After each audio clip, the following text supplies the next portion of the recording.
Sometimes the coldest nights reveal the warmest hearts.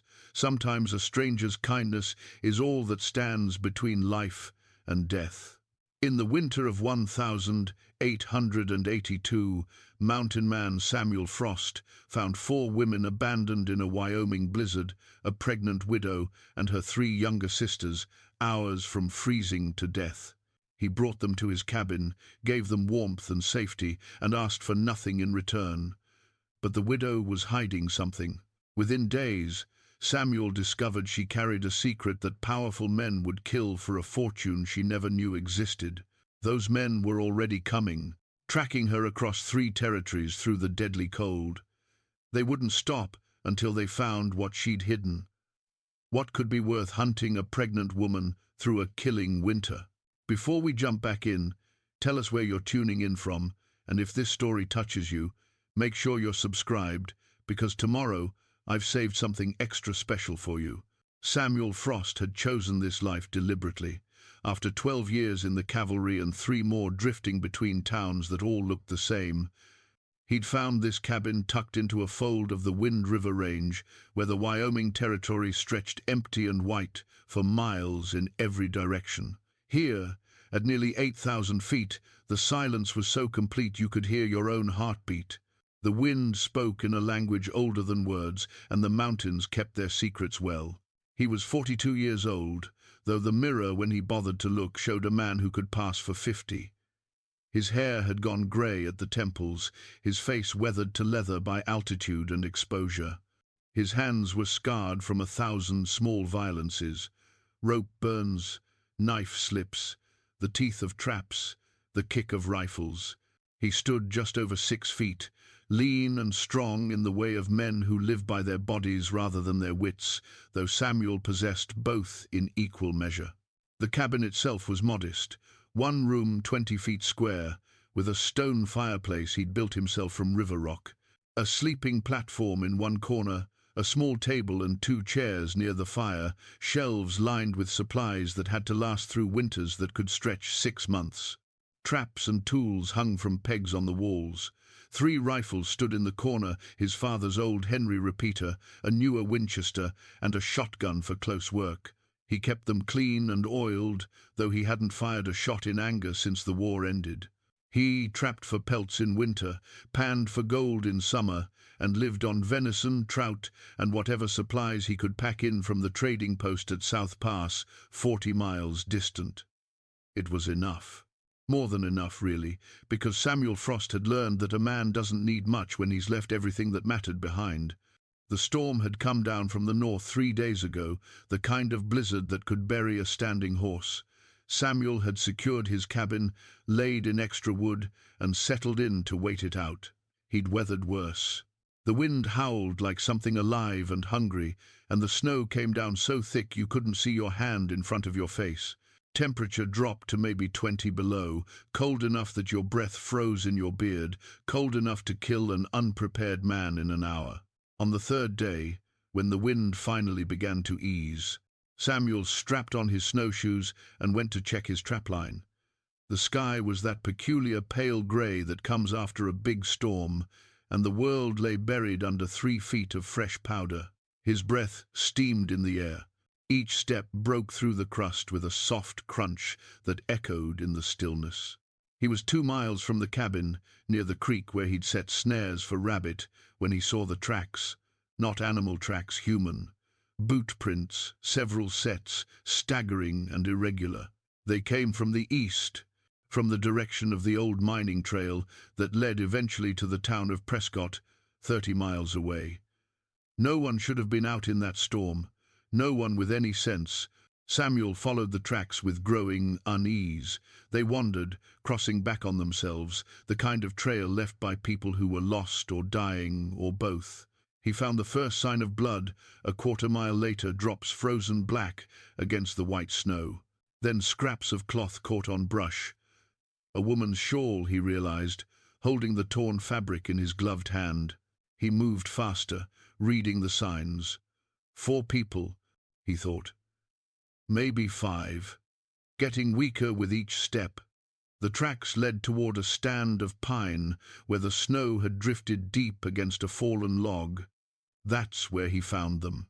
4 women, huddled together for warmth that wasn't enough, half buried in snow that had drifted over them during the night. For a moment, Samuel thought he was too late, that he'd found 4 corpses frozen in their final embrace. Then one of them moved, the smallest one, barely more than a girl, and made a sound like a wounded animal.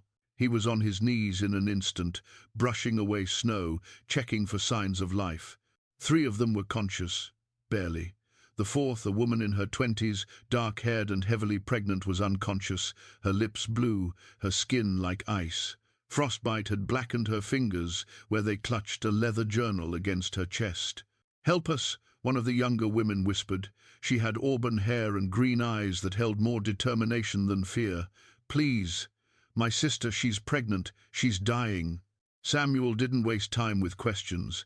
He'd seen men die of exposure in the war. Had maybe an hour, 2 at most, to get them warm, or they'd be past saving. He was strong, but he couldn't carry 4 grown women 2 miles through deep snow. He'd have to make 2 trips. "Can any of you walk?" he asked. The auburn-haired woman nodded. "I can. Sarah can too, maybe." She shook the girl next to her, a blonde with a gentle face. "Sarah, wake up. We have to move." The 3rd sister, younger, maybe 16, with dark hair like the pregnant one, just stared at Samuel with eyes that held nothing but terror. She was in shock, he realized. Wouldn't be any help. He made his decision quickly. "I'm taking your pregnant sister and the young one first. You 2 follow my tracks. Stay together. Keep moving. It's 2 miles due west. You stop, you die. Understand?" The auburn-haired woman grabbed his arm with surprising strength. "You'll come back for us?" He met her eyes.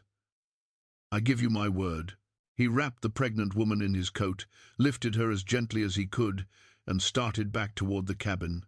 She weighed almost nothing, or maybe the adrenaline made her light. The terrified girl followed, stumbling through the broken trail he'd made. He talked to her as they walked, keeping her focused, keeping her moving. "What's your name?" No answer. "My name's Samuel, Samuel Frost. You're going to be all right, all of you. Just keep walking."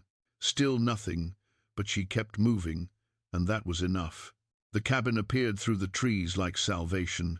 He kicked open the door, carried the pregnant woman to his bed, piled every blanket he owned over her, built up the fire until the heat was almost unbearable, warmed water and tried to get some down her throat.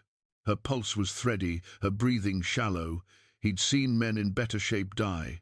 The young girl collapsed by the fire, shaking so hard her teeth rattled. He wrapped her in his bearskin, put warm stones from the hearth near her feet.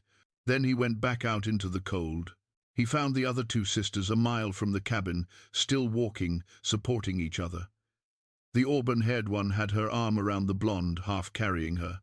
They were tough, these women, tougher than they looked. He got them to the cabin, settled them near the fire, made them drink warm broth from the venison stew he'd had simmering.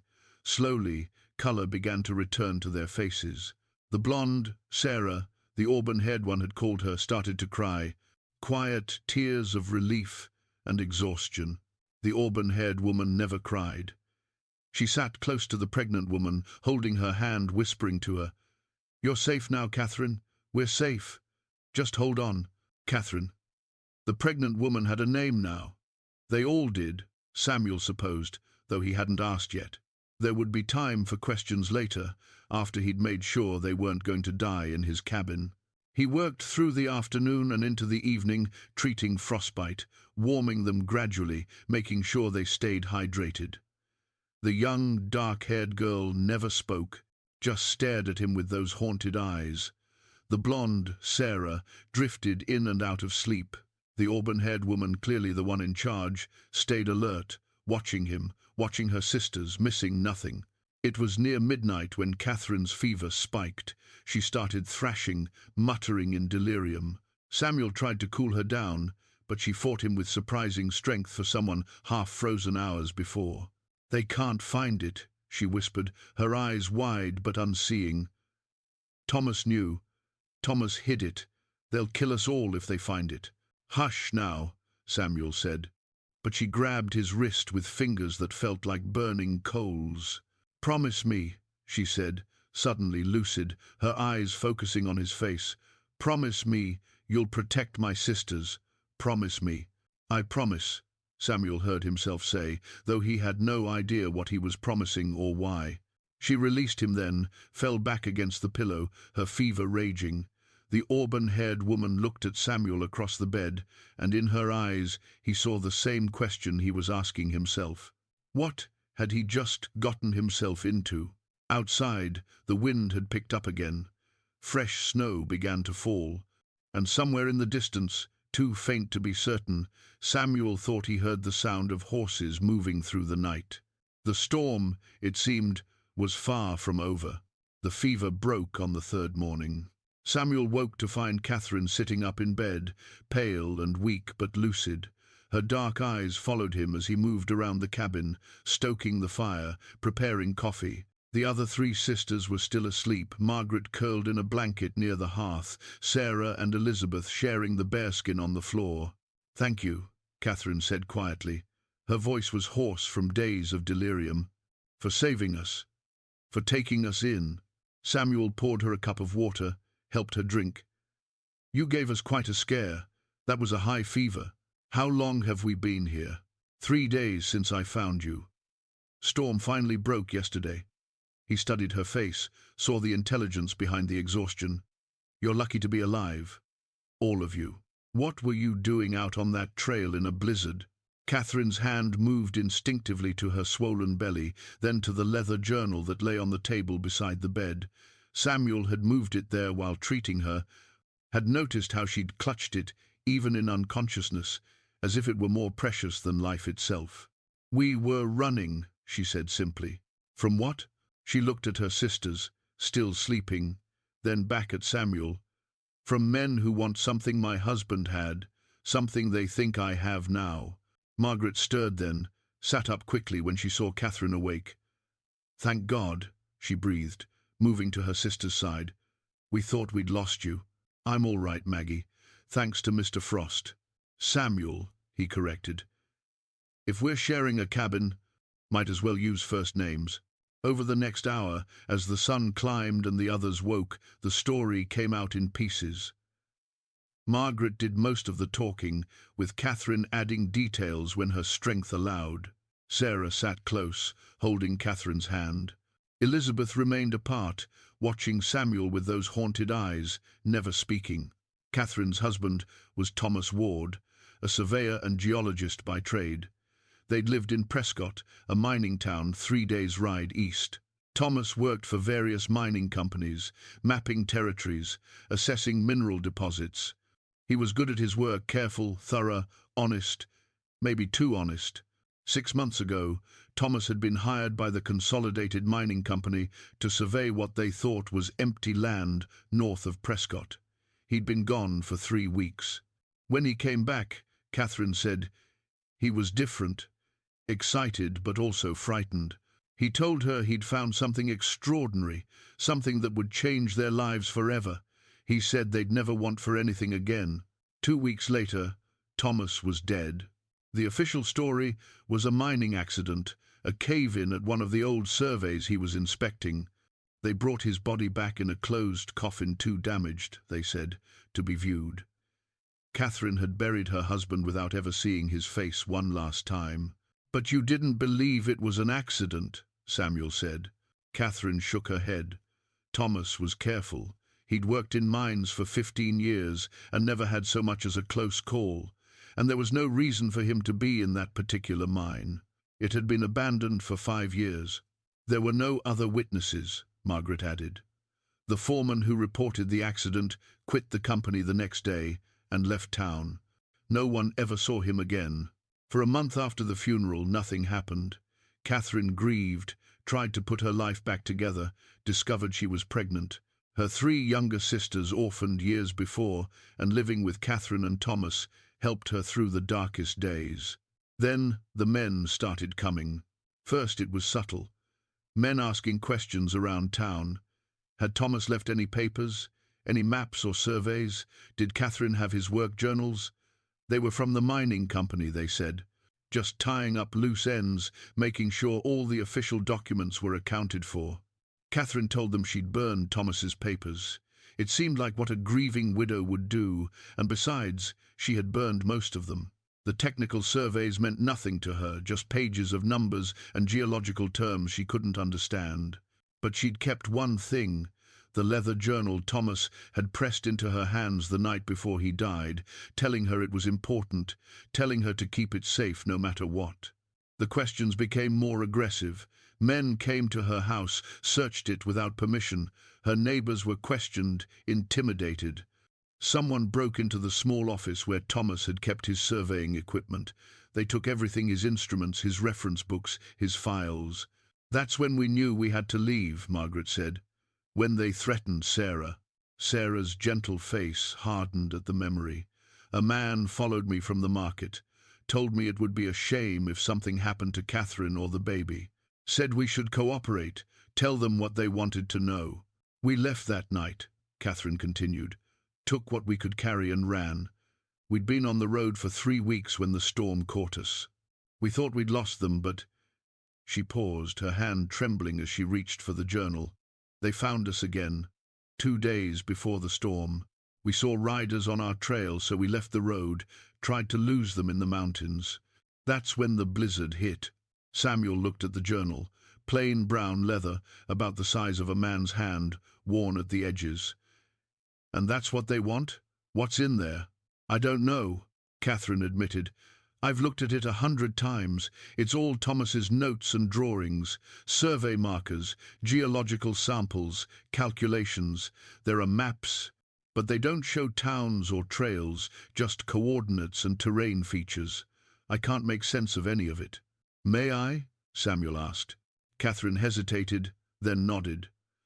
Margaret looked uncertain, but she didn't object. Samuel opened the journal carefully.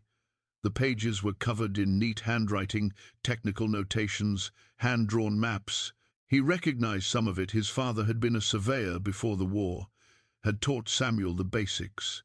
These were professional survey notes, precisely detailed. He flipped through the pages slowly. Geological assessments, elevation markers, soil samples.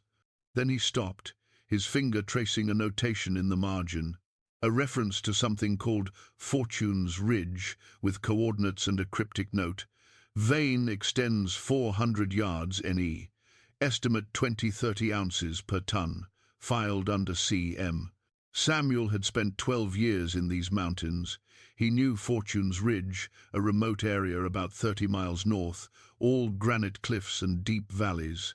He'd trapped there, knew it was empty country with no settlements, no active mines. If Thomas had found a gold deposit there, and if it assayed at 20 to 30 ounces per ton, it would be worth a fortune, maybe hundreds of thousands of dollars. He turned more pages, found a document folded and tucked into the back of the journal, a land claim form, partially filled out. Filed under the name Catherine Morgan, Catherine's maiden name. Samuel looked up at Catherine, saw that she was watching him with desperate hope. You can read it? You understand what it means? Some of it, he said carefully. Your husband was a surveyor. These are his field notes from a job he did last year. He decided not to mention the gold, not yet, not until he was certain.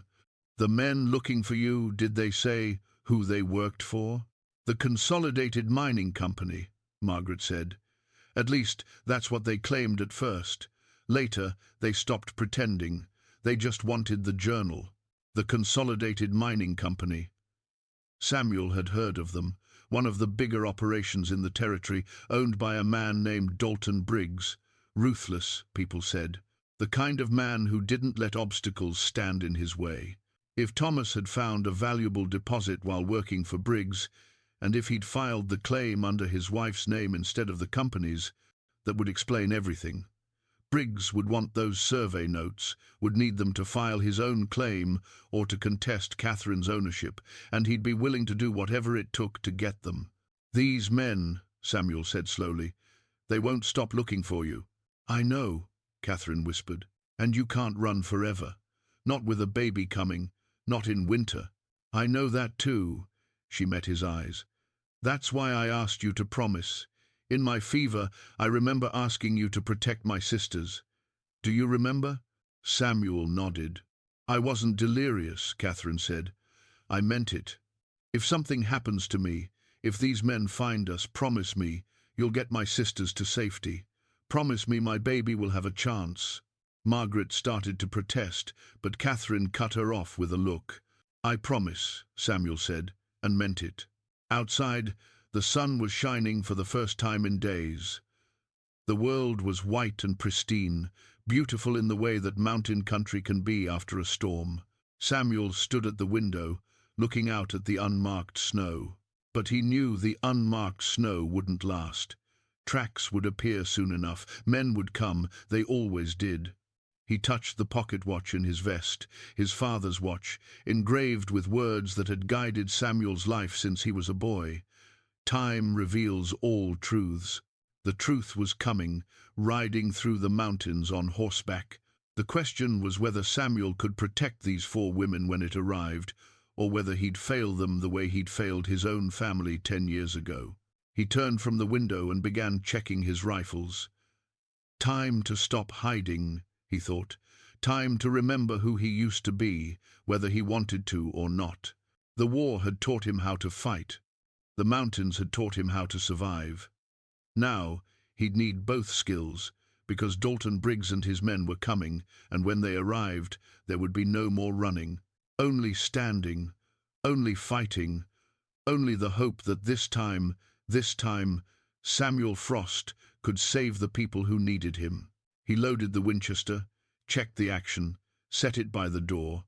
Catherine watched him from the bed. "You don't have to do this. You don't owe us anything." "Maybe not," Samuel said.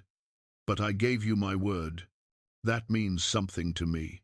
What he didn't say, what he couldn't say, was that he needed this.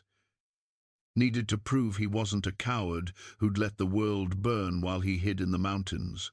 Needed to know that the last 10 years hadn't been wasted, that he could still be the man he'd been before loss had broken him. The journal lay on the table between them, full of secrets and dangers. Samuel knew he should ride to Fortune's Ridge, confirm what Thomas had found. But he also knew he couldn't leave these women alone, not now, not with enemies closing in. So he'd wait, he'd watch. And when the men came because they would come, he'd be ready. Outside, somewhere in the vast white wilderness, horses were moving through the snow. Samuel couldn't see them yet, couldn't hear them, but he felt them coming the way you feel a storm building on the horizon. The real storm, he realized, hadn't been the blizzard that nearly killed these women. The real storm was just beginning. Fortune's Ridge rose out of the wilderness like a promise and a threat combined. Samuel reached it at dawn, approaching from the east where the terrain offered cover. The ridge itself was a massive granite formation, maybe 1,000 feet high, running north-south for several miles. Deep valleys cut between the cliffs, thick with pine and aspen. Beautiful country, the kind that made you understand why men had come west in the first place. He left Jasper tied in a sheltered grove and climbed on foot, moving quietly through the snow. His breath steamed in the cold air. The sun was just cresting the mountains, painting everything gold and pink. The survey markers were easy to find once you knew what to look for. Thomas Ward had been thorough brass stakes driven into the ground every 100 yards, each stamped with coordinates and dates. Samuel followed them north along the ridge, reading the terrain the way his father had taught him. The geology was promising, quartz veins visible in the exposed rock face, the kind of formation that could hold significant deposits. Thomas would have recognized it immediately. Samuel found the mine entrance in a narrow canyon, partially concealed by an overhang of rock. Someone had made an effort to hide it, branches stacked across the opening, snow piled to look natural. But the signs were there if you knew how to read them. Disturbed earth, chisel marks on stone, the faint smell of blasting powder. He cleared the entrance carefully, watching for tripwires or pitfalls. Thomas might have booby-trapped it, or Briggs's men might have, but there was nothing. just a narrow tunnel leading into darkness. Samuel lit the lantern he'd brought, stepped inside. The tunnel ran maybe 50 feet into the mountain before opening into a small chamber. Thomas's work was evident everywhere, support timbers properly placed, drainage channels cut to prevent flooding, geological samples carefully labeled and stacked along one wall, and the gold. Even in the dim lantern light, Samuel could see the veins running through the exposed rock, thick streaks of yellow metal, more gold than he'd ever seen in one place. Thomas's assessment had been conservative, if anything. This wasn't just a good strike. This was the kind of deposit that could make a person wealthy for generations. Samuel examined the samples Thomas had left behind, each one tagged with dates and locations, each one showing promising yields. Some pieces were nearly half gold by weight. At current prices, $16 an ounce, this mine could produce hundreds of thousands, maybe millions of dollars over time. Catherine owned all of it. She just didn't know it yet. Samuel found more evidence of Thomas's work deeper in the chamber, a second set of documents sealed in a waterproof pouch, hidden under a loose rock. These were official claim forms, already filled out and dated, waiting only for Catherine's signature and registration at the territorial office. Thomas had been careful, methodical. He'd prepared everything his wife would need to claim her inheritance, had hidden it where only someone with the survey notes could find it. But he'd also left something else. Samuel almost missed it, a small journal, different from the one Catherine had. This one was personal, more diary than survey log. Thomas's private thoughts, written in the weeks before his death. Samuel sat on a rock, held the lantern close, and read. The entries were sparse but revealing. Thomas had known he was in danger, had suspected Briggs had learned about the strike, was planning something. Thomas had considered going to the authorities, but he didn't trust them. Too many officials in Briggs's pocket. Instead, he'd filed the claim under Catherine's name, hidden the documents, created a trail of breadcrumbs in his survey journal. If anything happened to him, Catherine would have everything she needed to claim the mine. She'd be wealthy, independent, safe. Except Thomas hadn't counted on Briggs being willing to hunt Catherine across half of Wyoming. Hadn't realized that without the survey notes, Briggs couldn't file a counterclaim. The journal wasn't just valuable, it was essential. The final entry was dated 2 days before Thomas's death. Tomorrow I meet with Briggs to deliver my final report. I'll tell him the survey found nothing of value. He'll suspect I'm lying, but without proof, he can do nothing. After that, I'll take Catherine and disappear. We'll use a different name, start over somewhere safe. The claim can wait, her safety cannot. Samuel closed the journal slowly. So Thomas had planned to run, had known the danger, tried to protect his family, but Briggs had moved first. Had killed Thomas before he could get away, then spent the next 6 months searching for the survey notes that would prove the claim was real. Samuel looked around the chamber, at the gold waiting to be extracted, at the documents that would make Catherine wealthy beyond imagination. All of it meant nothing if Briggs found her first. He was gathering the documents, preparing to leave, when he heard it, a sound from outside the mine. Horses, voices. Samuel extinguished the lantern instantly, pressed himself against the wall. Through the narrow entrance, he could see movement. 3 men on horseback, approaching the canyon. They hadn't seen him yet. Didn't know he was here. Samuel considered his options. He could hide in the mine, wait for them to pass, or he could try to slip out, get to Jasper before they spotted him. Either way carried risk. Then one of the men spoke, and Samuel's blood went cold. Check that mine entrance again. I swear I saw fresh tracks yesterday, but the snow covered them before I could be sure. You've been seeing tracks for 2 weeks, Henderson. Every shadow, every drift. We're chasing ghosts. The widow's out here somewhere. Briggs wants her found, wants that journal. We keep looking. Henderson. Samuel remembered that name from Catherine's story, one of Briggs's enforcers, the one who'd threatened Sarah. The men dismounted, started moving toward the mine entrance. Samuel had maybe 30 seconds before they'd see evidence of his presence: the disturbed snow, the opened entrance, the lantern he'd left just inside. He made his decision quickly. Couldn't fight 3 armed men in a confined space. Couldn't let them see him. Couldn't risk them reporting back to Briggs that someone was investigating the mine. Samuel moved deeper into the chamber, found a narrow crevice in the rock, squeezed himself inside just as the men entered the tunnel. "Someone's been here," Henderson said, his voice echoing. "Recent. Look at the entrance. Could be a prospector. These mountains are full of them. Or it could be the widow's friend, the mountain man Dutch mentioned." They had a lantern now, light spilling into the chamber. Samuel pressed himself deeper into the crevice, barely breathing. "Hell of a strike," one of the men whistled. "Look at that gold." Thomas Ward knew what he was doing. "Too bad he's dead," Henderson said without emotion. "Bring some samples. Briggs will want proof." Samuel watched them through a crack in the rock. Henderson was tall, lean, with cold eyes and a cruel mouth, the kind of man who'd do anything for money.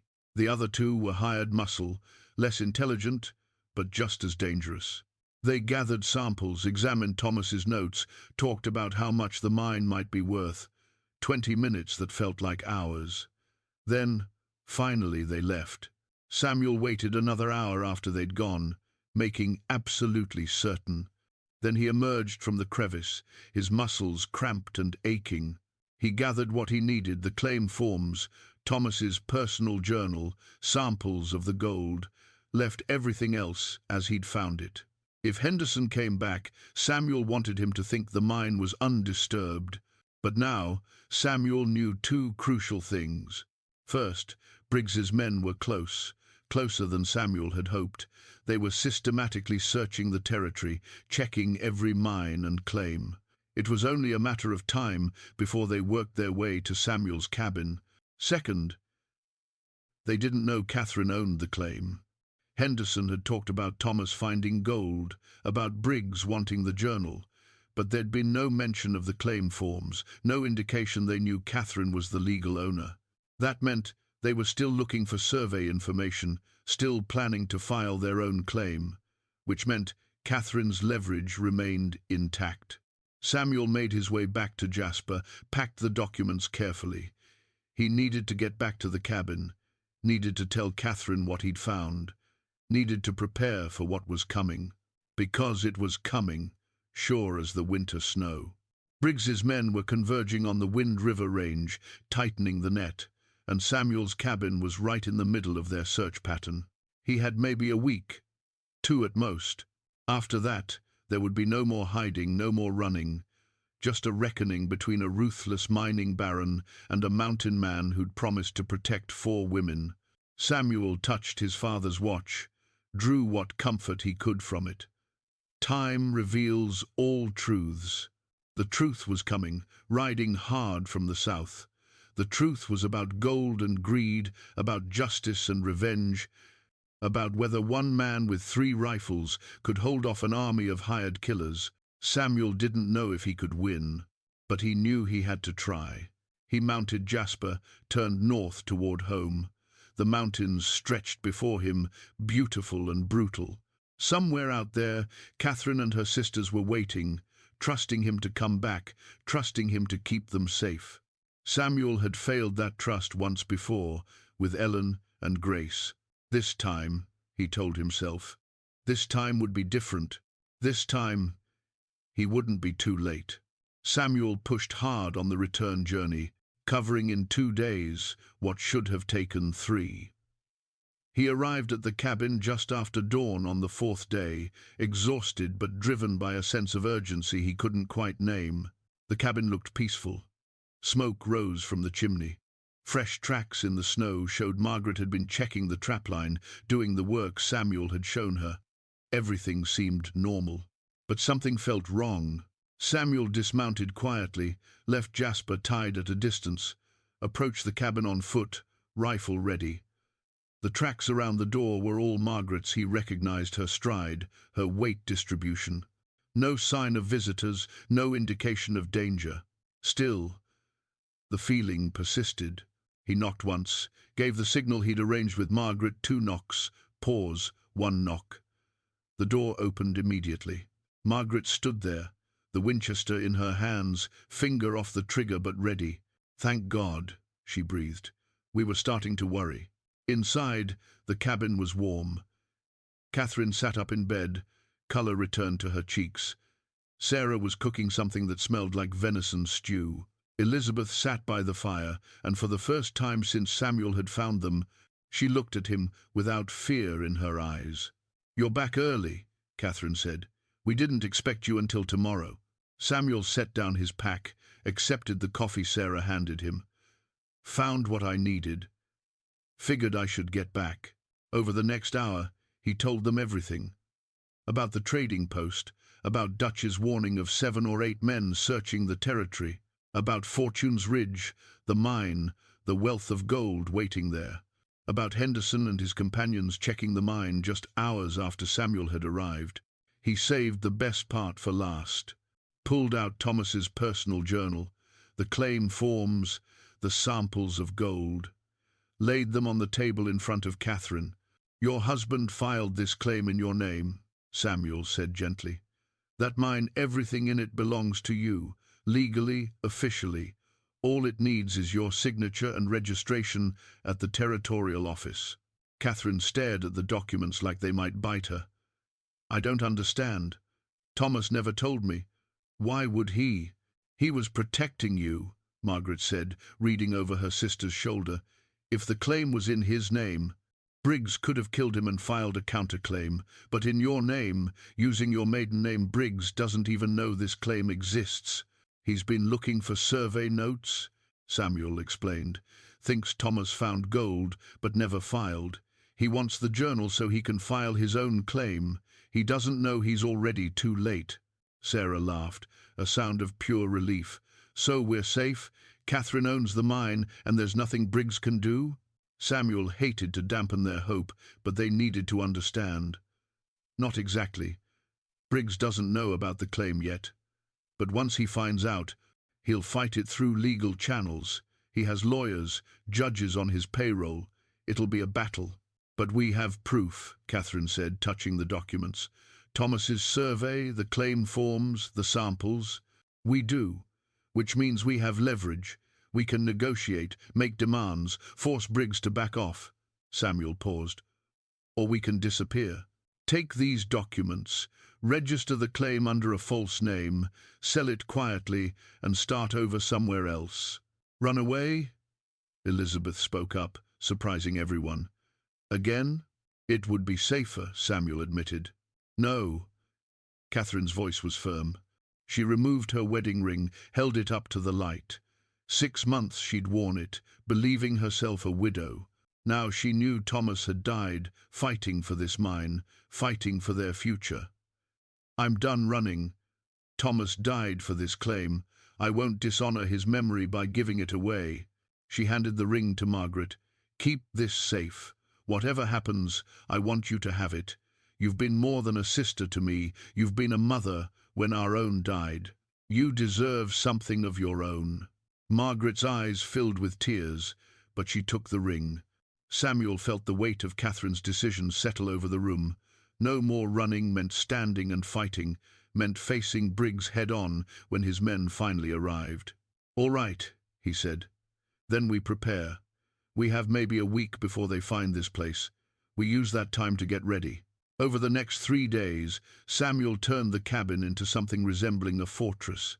He reinforced the doors, cut firing ports in the walls, stockpiled ammunition and supplies. Taught Margaret and Sarah, even reluctant Elizabeth, how to shoot, how to reload under pressure, how to stay calm when men were shooting back. Catherine watched from bed, her belly swelling with the baby that would arrive any day now. She made Samuel promise that if it came to a fight, if they were overrun, he'd get her sisters out. Save them, even if it meant leaving her behind. Samuel refused to make that promise. Instead, he showed them the root cellar, the hiding place he'd mentioned before leaving. It was cramped, dark, accessible only through a trapdoor hidden under the rug. All 4 women could fit if they squeezed together. If men searched the cabin, they might not find it. "This is your last resort," Samuel told them.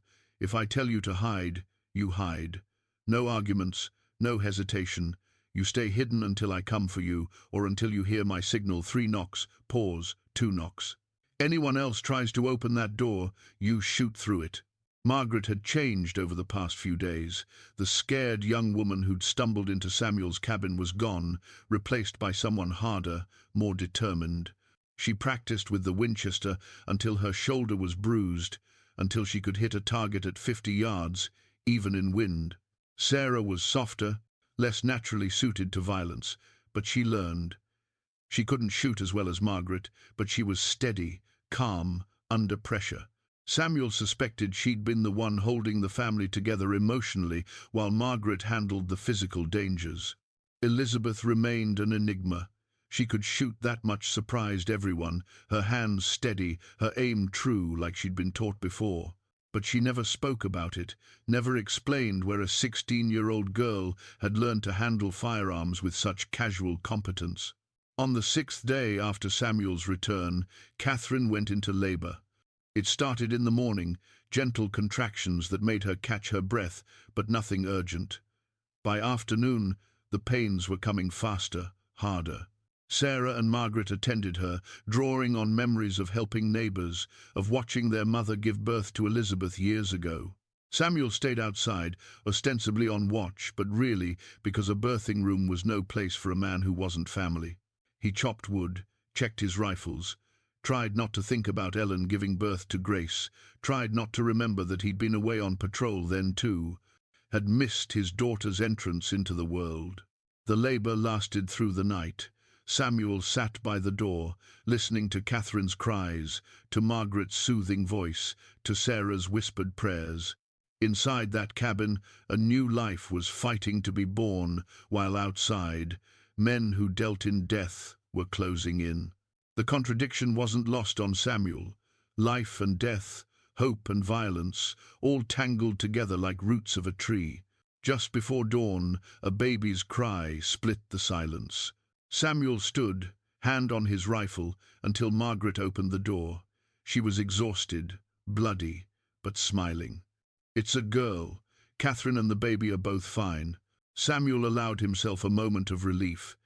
Then he went back to watching the horizon, because somewhere out there, Henderson and his men were still coming. And now there were 5 women in the cabin instead of 4. 5 people Samuel had promised to protect. The odds kept getting worse. But then, Samuel had never been afraid of bad odds, just of failing the people who trusted him. He checked his rifle one more time, settled in to wait. Any day now, any hour, the men would come, and when they did, Samuel would be ready, or he'd die trying. They came on the 8th day, 3 riders approaching from the east, moving with the confidence of men who knew exactly where they were going.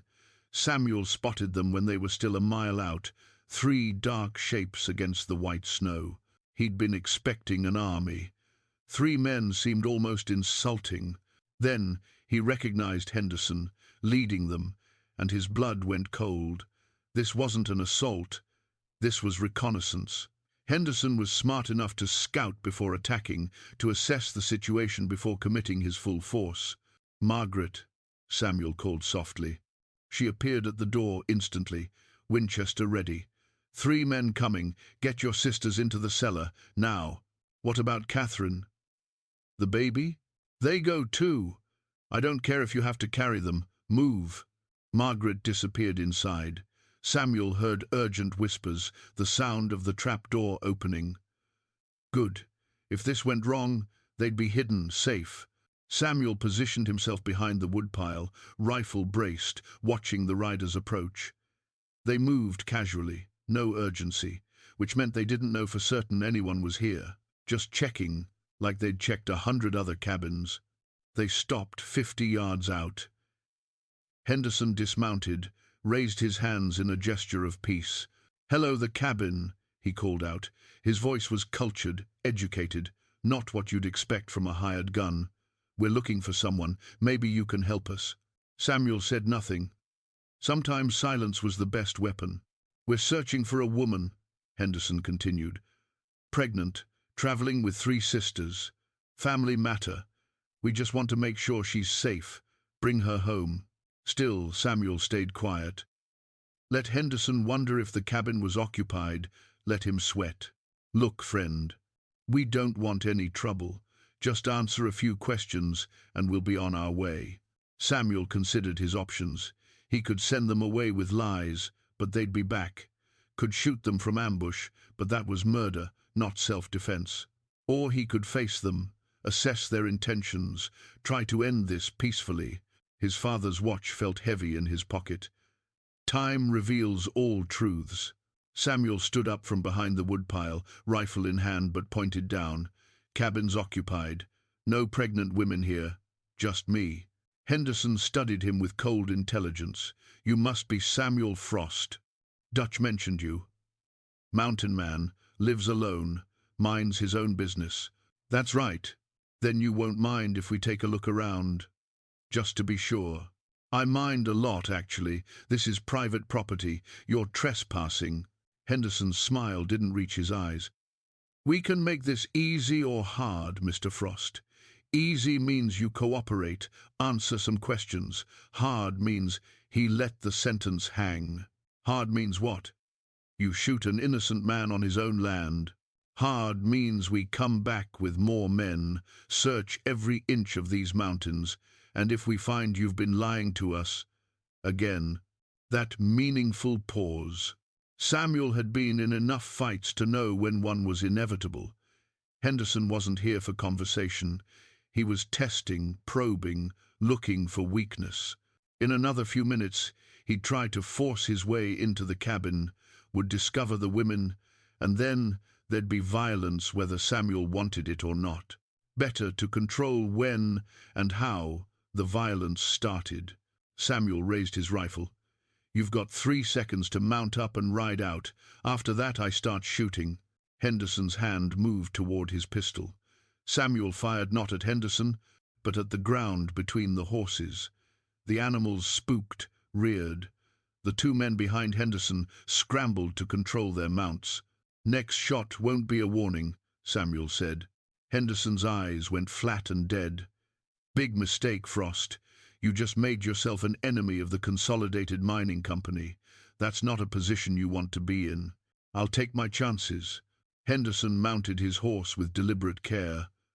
"We'll be back, with enough men that your rifle won't matter. Think about that while you're waiting." They rode out, Henderson looking back once with a promise of violence in his eyes. Samuel watched until they disappeared over the ridge.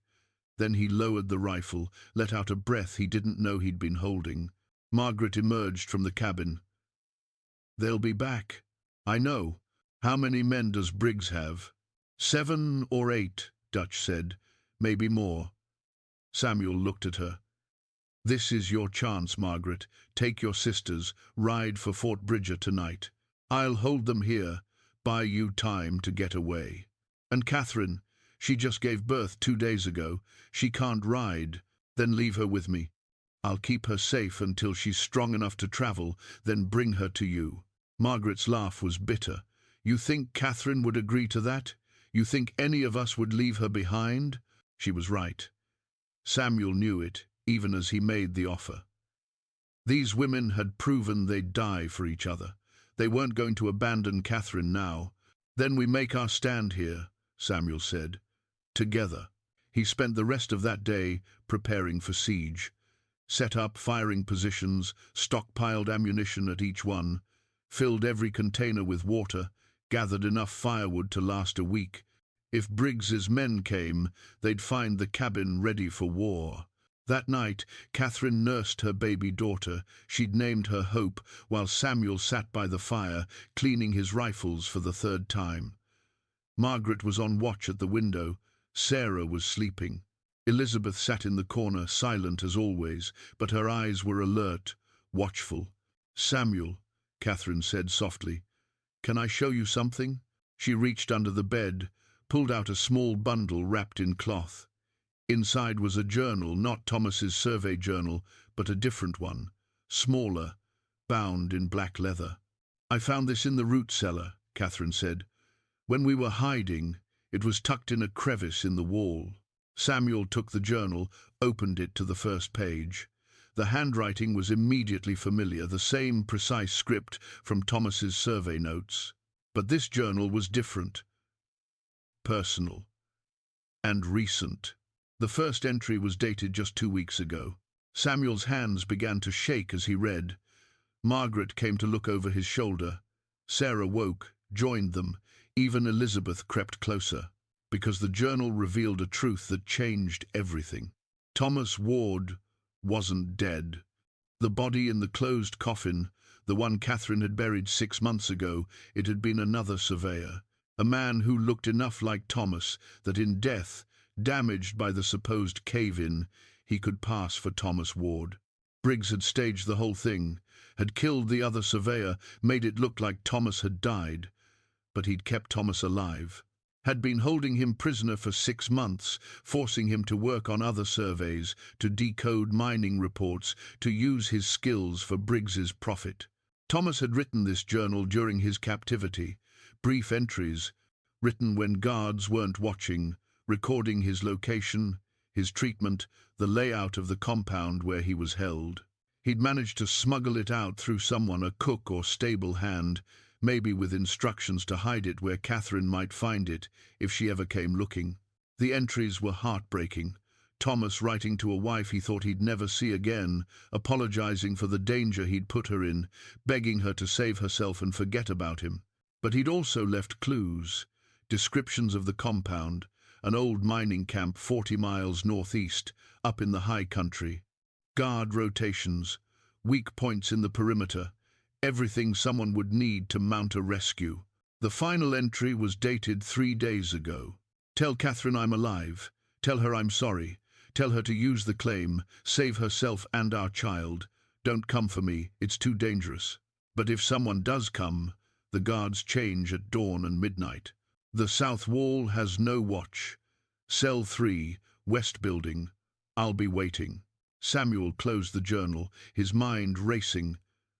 Thomas was alive, held captive 40 miles away, and he'd left a map for his rescue, hidden in the one place only Catherine would think to look, the cabin where her desperate flight had ended.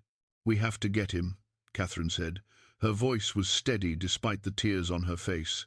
"We have to bring him home."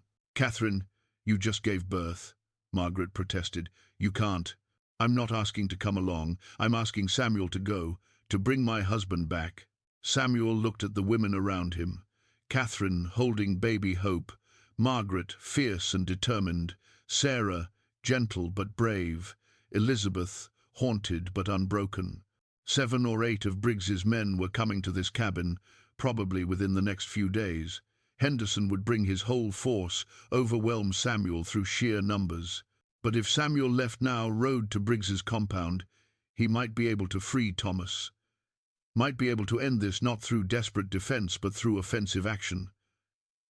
It was a terrible plan. Insane, really. 1 man against a fortified compound. He'd probably die trying. But Thomas had left a roadmap, had given Samuel intelligence that made the impossible merely suicidal. And if Samuel could free Thomas, bring him back, they'd have leverage beyond just the claim forms. They'd have testimony about kidnapping, false death reports, imprisonment. They'd have enough to bring real law down on Briggs, the kind that even corrupt sheriffs couldn't ignore. "I'll need help," Samuel said finally. "1 person to come with me. Someone who can shoot, who can move quietly." "I'm coming," Margaret said immediately. "Margaret, no," Catherine started, but Margaret cut her off. "Sarah can protect you and Elizabeth. She's learned enough. And you need me, Samuel. You said it yourself, you need someone who can shoot." Samuel wanted to refuse, wanted to tell Margaret to stay safe, stay hidden. But he looked at her, really looked at her, and saw not a scared young woman but a warrior. She'd been protecting her sisters for years, had learned to be hard when she needed to be. And he couldn't deny that 2 people had a better chance than 1. "We leave at dawn," Samuel said. Travel fast. Hit the compound 2 nights from now. Get Thomas out. Get back here before Henderson returns with reinforcements." "And if Henderson comes while you're gone?" Sarah asked quietly. "You hide," Samuel said. "You stay in that cellar no matter what. You don't come out until you hear my signal. And if 3 days pass with no word—" "Fort Bridger," Sarah finished. "We know." Samuel retrieved his cavalry medal from a box under his bed. He'd earned it in a battle he'd rather forget, in a war that had stolen pieces of his soul. He'd kept it hidden, ashamed of what it represented. Now he pressed it into Catherine's hand. "Keep this for me. I'm coming back. I'm bringing Thomas home. But if something goes wrong, if I don't make it, this proves I was military. It might help you get protection from the army." Catherine closed her fingers around the medal. "Don't talk like that. You're coming back. Both of you." Samuel hoped she was right. But he'd been a soldier long enough to know that hope and reality rarely agreed. He touched his father's watch one last time. Time reveals all truths. The truth was that Thomas Ward was alive. The truth was that Samuel had a chance to do what he'd been unable to do 10 years ago, save someone before it was too late. The truth was that tomorrow he was riding into hell, and he might never ride back out. They left before sunrise, when the world was still painted in shades of grey and blue. Samuel rode Jasper. Margaret took the mare, a smaller horse but tough and reliable. They travelled light weapons, ammunition, 2 days of food, rope, and the supplies they'd need to bring back a man who'd been imprisoned for 6 months. Sarah and Elizabeth stood in the doorway, watching them leave. Catherine held baby Hope, wrapped against the cold. No one spoke. What was there to say that hadn't already been said? Samuel had spent the night before teaching Sarah everything he knew about defending the cabin. Where to shoot from, how to reload quickly, what to do if men breached the door. She'd listened with the same gentle attention she gave to everything, absorbing it all despite the fear in her eyes.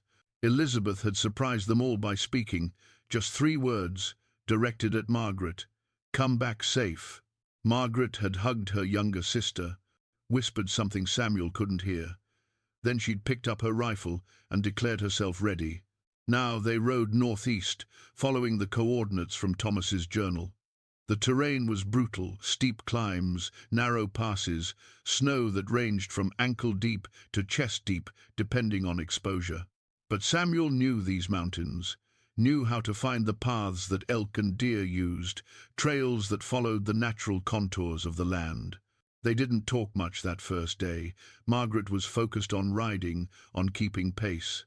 Samuel was lost in his thoughts, planning the approach, considering contingencies. He'd done this kind of work in the war infiltration, extraction, hitting targets behind enemy lines. But that was 20 years ago, when he was young and fearless and hadn't yet learned that violence always costs more than you expect to pay. They made camp that night in a sheltered grove, no fire to give away their position, ate cold jerky and hardtack, wrapped themselves in blankets against temperatures that dropped below 0. "Tell me about the war," Margaret said into the darkness. "Catherine said you were cavalry, that you've done this before. Not exactly like this, but close enough." Samuel was quiet for a long moment. He didn't like talking about the war, about the things he'd done, but Margaret deserved to know who she was riding with, what kind of man she was trusting with her life. "I was a scout," he said finally. "My job was to get behind enemy lines, gather intelligence, sometimes rescue prisoners or destroy supply lines. I was good at it. Too good, maybe. They kept sending me on harder missions, more dangerous ones." "Is that where you learned to fight like you do? The way you handled Henderson?" "Some of it. The rest I learned after the war, when I was just trying to survive." Margaret shifted, pulled her blanket tighter. "What happened? After the war, I mean. Why did you come out here alone?" Samuel closed his eyes, saw Ellen's face, Grace's smile. "I had a family, wife and daughter. I thought I could leave the violence behind, build a normal life. Then raiders came while I was on patrol. By the time I got back," he stopped, couldn't finish. I'm sorry, Margaret whispered. I tracked the men who did it, found them 3 days later. What I did to them, Samuel's voice went hard. The army gave me a medal. I threw it in a river because they didn't understand. It wasn't heroism. It was just revenge, and revenge doesn't bring anyone back. They were silent after that. But Samuel felt something shift between them, a deeper understanding. Margaret had lost her parents young, had spent years protecting her sisters from a world that didn't care about 3 orphaned girls. She understood loss, understood the weight of responsibility. "Why did you say yes?" Margaret asked eventually. "When Catherine asked you to help, you could have said no, could have sent us away." Samuel thought about that. "Because I failed to protect my family once. Maybe I'm trying to make up for it, or maybe I'm just tired of hiding from who I used to be. Who you used to be. Or who you still are." It was a good question. Samuel didn't have an answer. They reached the compound late the next afternoon. Samuel had them stop 2 miles out, leave the horses tied in a protected ravine. They approached on foot, moving slowly, using every bit of cover the terrain offered. The compound was exactly as Thomas had described it. An old mining operation converted to something more fortress than camp. Central buildings surrounded by smaller structures, barracks, storage sheds, what looked like a stable, wooden walls reinforced with stone. Guards patrolling the perimeter, rifles carried casually but ready. Samuel and Margaret watched from a ridge overlooking the compound, hidden among the rocks. Samuel counted men, 12 visible, probably more inside, dogs in pens near the main gate. The south wall that Thomas had mentioned, the one with no watch, was actually watched by 2 men. Either the security had been improved since Thomas wrote his journal, or he'd been wrong about that detail. 12 men, Margaret whispered. "How do we get past 12 men?" "We don't," Samuel said. "We go around them." He studied the compound layout, compared it to Thomas's descriptions. The west building, where prisoners were held, was the smallest structure, set slightly apart from the others. 3 small windows, heavily barred. 1 door, visible from the main courtyard. Getting to that building without being seen would be nearly impossible. Getting out again with a prisoner would be worse than impossible. Unless they created a distraction. "The stable," Samuel said, pointing. "See how it's downwind from everything else, and those fuel barrels stacked beside it?" Margaret followed his gaze, understanding dawning. "You want to burn it. Fire draws attention, gets everyone running in one direction while we go in another. Classic diversion. Won't they see us? See where we're going? Not if we time it right. Not if we move during the chaos." Samuel pointed to a gully that ran along the south side of the compound. "We wait until midnight, when the guards change. Thomas said that's the weakest moment. Old shift tired, new shift not yet alert. You start the fire. I go for Thomas. We meet at the gully, run for the horses." "What about the dogs?" Samuel reached into his pack, pulled out a package wrapped in cloth. "Meat, laced with laudanum.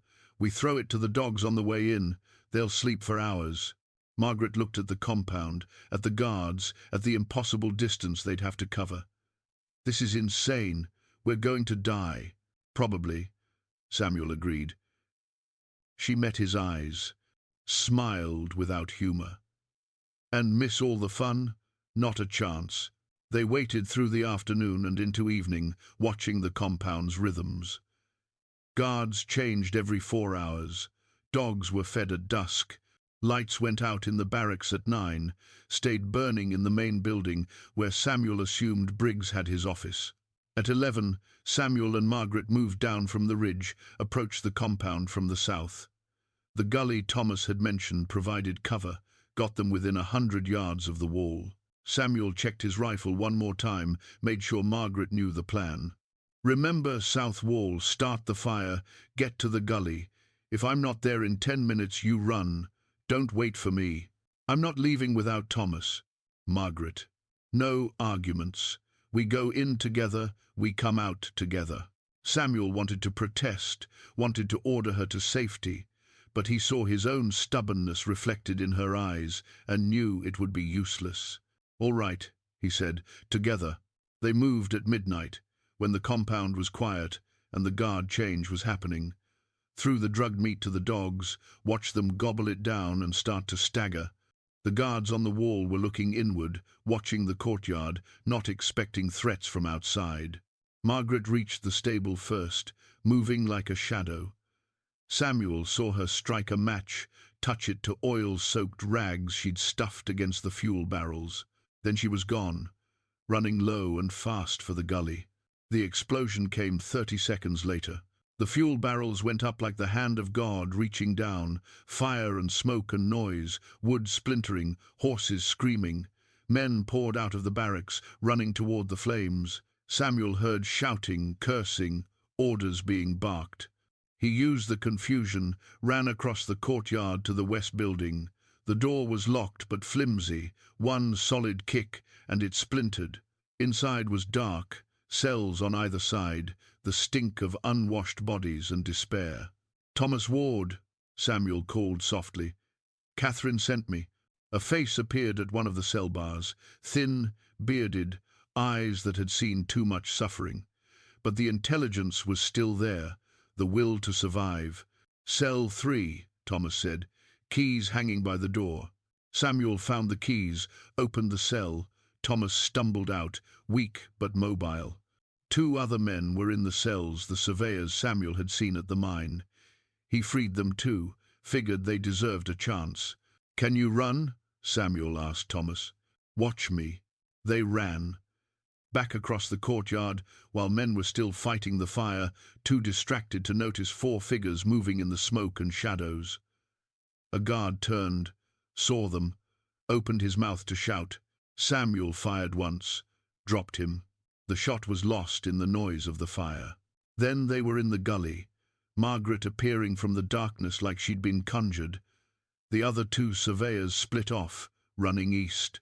Samuel hoped they'd make it, but couldn't spare thought for them now. "Thomas," Margaret breathed. "Margaret," Thomas said, wonder in his voice. "You're here. You're all here. Move now, talk later," Samuel ordered. They ran through the darkness, away from the burning compound, away from the shouting men. Behind them, someone was organizing a search party. Dogs were barking, the ones that hadn't eaten the drugged meat. They reached the horses. Samuel boosted Thomas onto the mare, took Margaret up behind him on Jasper. The horses were tired, but Samuel pushed them hard, racing through the night. Behind them, torches appeared on the ridge, voices calling out. But the darkness was their friend, and Samuel knew this terrain better than any of Briggs's men. They rode until dawn, until the horses were stumbling with exhaustion. Only then did Samuel allow them to stop, to rest, to breathe. Thomas looked at Samuel with tears in his eyes. "My wife, my baby, are they—" "Alive," Samuel said. "Safe. Catherine's waiting for you. You have a daughter now. She named her Hope." Thomas broke down then, sobbing with relief and joy and exhaustion. Margaret held him, her brother-in-law, the man they'd thought dead for 6 months. Samuel stood watch, rifle ready. They'd rescued Thomas, but they weren't safe yet. Briggs would come after them with everything he had, would chase them back to the cabin, would bring his full force down on Samuel's refuge. The real fight was still ahead. But for now, in this moment, they'd won. They'd taken something precious from Dalton Briggs, and Samuel felt a grim satisfaction in that. "Time reveals all truths," his father used to say. The truth was that Thomas Ward was alive. The truth was that Samuel Frost could still fight when it mattered. And the truth was that when they got back to the cabin, there would be a reckoning. Briggs would come, Henderson would come, and Samuel would be ready. He touched the empty space where his father's watch usually rested, remembered he'd given it to Catherine. It was all right. He didn't need the watch anymore. He knew what time it was. Time to finish this. Time to end it. Time to prove that some things, family, honor, promises, were worth fighting for. Time to go home. They came at dawn, just as Samuel had predicted. He spotted them when they were still half a mile out, 10 riders moving in formation along the ridge, Henderson in front, Briggs himself riding beside him. The mining baron had come personally to end this, to reclaim what he thought was his. "Everyone to positions," Samuel called softly. The cabin came alive. Margaret at the east window with the Winchester, Thomas at the south window despite his weakness, the Henry rifle steady in his hands, Sarah at the north window with the shotgun. Catherine, against everyone's protests, had positioned herself at a firing port in the west wall, a pistol in her lap. Elizabeth stayed in the center of the room with Hope, ready to hide in the cellar if the fighting breached the walls. Samuel took position at the door, his own rifle ready. "Remember what we talked about. Don't waste ammunition. Pick your shots, and no heroes we're trying to survive, not win medals." The riders stopped 300 yards out, just beyond accurate rifle range. Smart. They'd learned from Henderson's last encounter with Samuel. Now they'd probe, test, look for weakness before committing to an assault. Henderson rode forward alone, hands raised in a gesture of parley. He stopped at 100 yards. "Samuel Frost," he called out. "Mr. Briggs would like a word." "I can hear him from here," Samuel shouted back. Dalton Briggs rode up beside Henderson. He was a big man, prosperous-looking, wearing a coat that probably cost more than Samuel's entire cabin. But his eyes were cold, calculating, the eyes of a man who saw people as assets or obstacles. "Mr. Frost, you've caused me considerable trouble," Briggs said. His voice carried easily across the snow. "You stole my property. I want it back. Thomas Ward is not your property. He's a free man you kidnapped and imprisoned. That's a serious accusation. Do you have proof?" "We have Thomas. We have his testimony. We have enough to hang you, Briggs." Briggs laughed. "Hang me? I own half the territorial judges.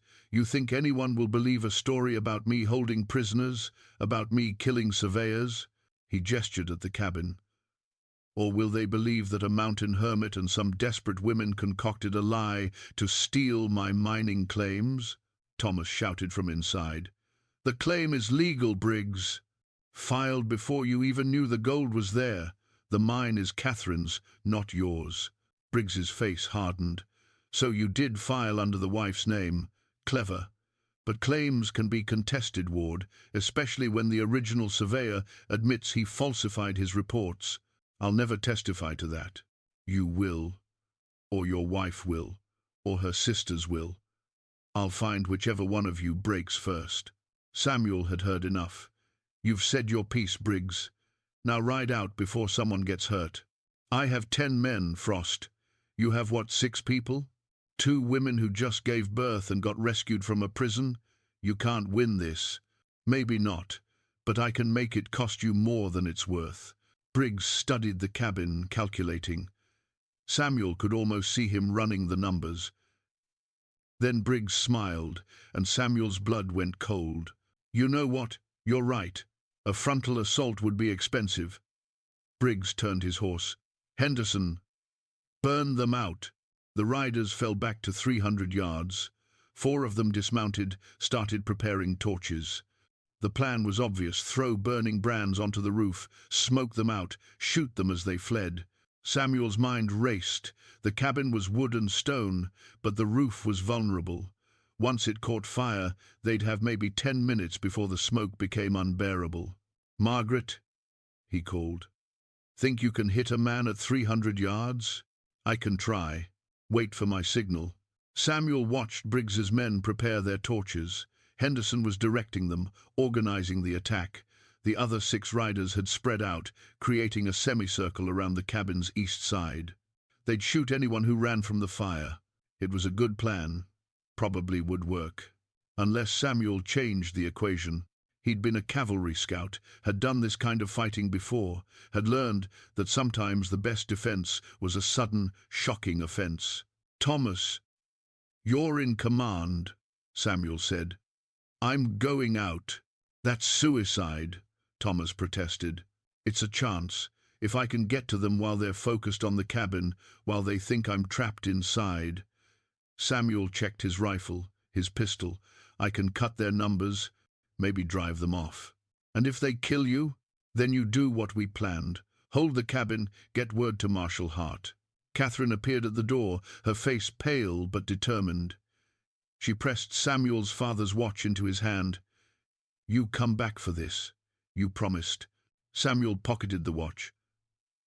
He slipped out the back window before anyone could argue further, hit the snow running, used the cabin as cover, circled wide to the north, where the terrain provided concealment. Behind him, he heard the first torch arc toward the cabin roof, heard it hit, heard the whoosh of flames catching. Margaret opened fire, her Winchester cracking in the cold air.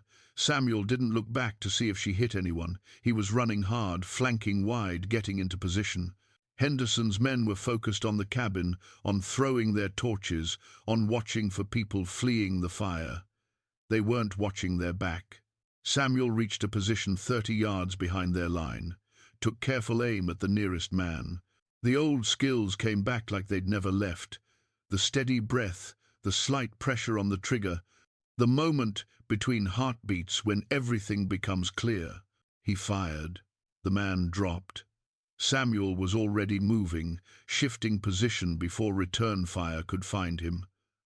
Fired again. Another man fell. Now they knew he was there. Bullets kicked up snow around him. He dove behind a boulder, returned fire, hit a third man in the leg. Chaos erupted. Briggs was shouting orders, trying to rally his men, but they were caught between the cabin's defenders and Samuel's flanking fire. The neat siege had become a confused firefight. Samuel saw Henderson wheel his horse, saw the cold fury in the man's eyes.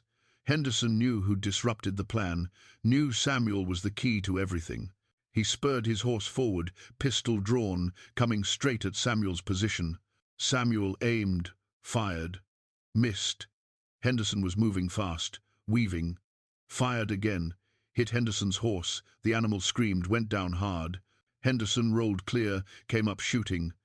Bullets whined off the rocks beside Samuel's head.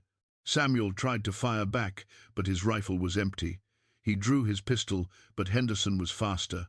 The bullet caught Samuel in the shoulder, spun him around. He fell, hit the snow hard. Pain exploded through his body. Henderson stood over him, pistol aimed at Samuel's head. "Should have stayed out of it, old man."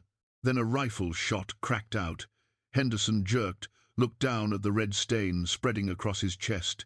He turned, saw Margaret standing 50 yards away, Winchester smoking. Henderson tried to raise his pistol, but his strength was failing. He collapsed beside Samuel, dying in the snow. From the cabin, more shots. Thomas and Sarah were firing now, driving back the remaining men. Briggs was shouting, trying to rally them, but his force was broken. 4 men down, the rest scattered. Samuel struggled to his feet, clutching his wounded shoulder, saw Briggs making a decision, saw him turn his horse and ride. The remaining men followed. 6 men had come to burn the cabin. Now 3 were riding away, leaving their dead behind. Margaret reached Samuel, supported him. "You're hit." "I noticed," Samuel grunted. They made it back to the cabin together. The roof was burning, but not badly. Thomas and Catherine had doused the worst of it with snow. The fire would die on its own. Inside, Thomas embraced Samuel despite the wound. "You magnificent fool. You saved us." "We saved each other," Samuel corrected. Catherine was crying, whether from relief or stress or joy. Sarah was checking Samuel's wound, declaring it serious but survivable. Elizabeth held hope, who'd somehow slept through the entire battle. Margaret stood at the window, watching the riders disappear over the ridge. "They'll be back." "No," Thomas said with certainty. Briggs broke. His men saw it. He abandoned the fight, ran from 6 people in a cabin. "Word will spread. He's finished." Samuel hoped Thomas was right, but even if Briggs came back, Even if they had to fight again, something had changed. They'd won. Not just the battle, but something deeper. They'd stood together, fought together, survived together. They'd become more than survivors. They'd become family. And family, Samuel was learning, was worth any cost. Spring came to the mountains like a promise kept. 3 weeks after the battle, Samuel sat on the porch of his cabin, watching the snow melt into rushing streams. His shoulder was healing well, thanks to Catherine's patient care. The wound had been clean, the bullet passing through without hitting bone. He'd been lucky. Again, Marshal Clayton Hart had arrived 2 weeks after the fight, riding in with 4 deputies and enough authority to make even corrupt sheriffs nervous. Thomas's testimony, combined with the evidence from the compound, had been enough to issue warrants for Dalton Briggs and his remaining men. Briggs had tried to run, but Hart was patient and thorough. They'd found him in Denver, arrested him at a hotel. He was awaiting trial now, facing charges that would likely put him away for the rest of his life. The mine at Fortune's Ridge was officially registered in Catherine's name. The claim was ironclad, verified by territorial surveyors. Thomas had estimated it would produce $20,000 a year for at least a decade, maybe longer, more money than any of them had ever imagined. But that wasn't what made Samuel smile as he sat watching the sunrise. Thomas emerged from the cabin, carrying baby Hope. The surveyor had gained weight, lost the haunted look that had marked him when Samuel had freed him from that cell. He looked like a man again, not a ghost. "Beautiful morning," Thomas said, settling beside Samuel. "It is. Catherine wants to talk to you. About the mine, about what comes next." Samuel had been expecting this conversation. They'd been living in his cabin for almost 2 months now. 7 people in a space meant for one. It was time to make decisions about the future. Inside, Catherine was making breakfast with Margaret's help. Sarah was teaching Elizabeth a song, their voices blending sweetly. The cabin that had been empty and silent for 10 years was now full of life and noise, and the kind of chaos that comes with family. "Samuel," Catherine said, turning from the stove, "we need to discuss arrangements." He knew what was coming. They'd be leaving soon, building their own place near the mine, starting the life that Thomas had died trying to give them. And Samuel would return to his solitude, to the silence he'd chosen. Except the thought didn't bring the peace it once had. The thought of this cabin empty again felt wrong somehow. "Before you say anything," Catherine continued, "I want you to know something. Thomas and I have talked about this a lot, about what we owe you, about what you've given us. You don't owe me anything. We owe you everything," Thomas corrected. "You saved Catherine and her sisters from freezing to death. You decoded my survey notes. You rode into a fortified compound to rescue me. You fought off Briggs's men. Without you, we'd all be dead. I did what anyone would do." "No," Margaret said firmly. "You did what a good man would do, what a brave man would do, what family would do." The word hung in the air. Family. "We want you to come with us," Catherine said. "When we build our home near the mine, we want you there. Not as a hired hand, not as protection, as family. The mine belongs to all of us, Samuel. You're listed as co-owner on the deed," Thomas insisted, and I agreed. Samuel started to protest, but Catherine held up her hand. "You gave me your father's watch. You told me it was all you had left of your family. But here's the thing, you have a new family now. Us, all of us. And we're not letting you hide in these mountains anymore." Sarah came forward, shy but determined. "You taught me to be brave. Let us teach you that it's okay to not be alone." Elizabeth, speaking more freely now, added, "You showed me not all men are monsters. Let us show you not all families end in loss." Margaret simply said, "Stay." Samuel looked at them, Thomas and Catherine, Margaret and Sarah, and Elizabeth, baby Hope, sleeping in her father's arms. 7 people who'd stumbled into his life in a blizzard, who'd trusted him when they had no reason to, who'd fought beside him when the odds were impossible. His father's watch was in his pocket, warm against his leg. Time reveals all truths. The truth was that he'd spent 10 years punishing himself for failing to save Ellen and Grace. 10 years hiding from life because he'd lost the life he'd had. But life didn't wait. Life kept moving, kept offering chances, kept putting people in your path who needed you, and who, it turned out, you needed just as much. "All right," Samuel heard himself say. "I'll come." Catherine's smile could have lit the cabin by itself. Margaret hugged him, careful of his wounded shoulder. Sarah and Elizabeth joined in. Thomas shook his hand, man to man, brother to brother. "There's one condition," Samuel added. "We do this right.